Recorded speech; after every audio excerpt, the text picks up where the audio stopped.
যুক্তরাষ্ট্রের মিনেসোটা অঙ্গরাজ্যের মিনিয়াপোলিসে ফেডারেল এজেন্টদের গুলিতে আরও এক মার্কিন নাগরিক নিহত হয়েছেন।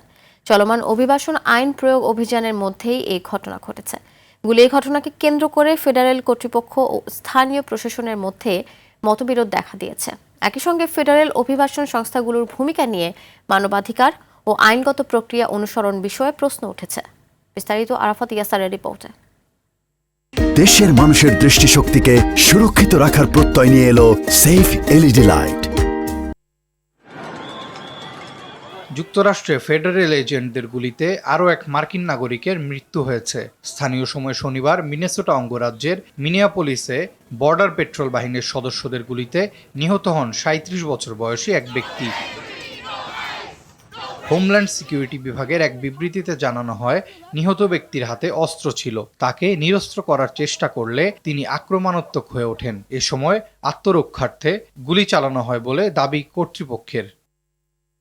তবে ঘটনার তদন্ত শুরুর আগেই হোয়াইট হাউসের সিনিয়র সহকারী স্টিফেন মিলার নিহত ব্যক্তিকে সন্ত্রাসী হিসেবে আখ্যা দেন। মিনিয়াপোলিস পুলিশের প্রধান জানান, ঘটনাটি এখনো তদন্তাধীন এবং সব তথ্য এখনো স্পষ্ট নয়।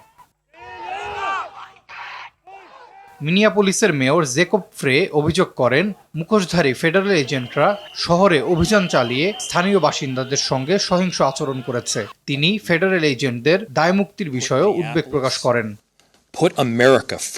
এই ঘটনার প্রেক্ষাপটে মিনেসোটার governor Tim Walz president Donald ট্রাম্পের কাছে মিনিয়াপোলিস থেকে আইসের সদস্যদের প্রত্যাহারের আহ্বান জানান এবং নিরপেক্ষ তদন্তের অনুমতি চান।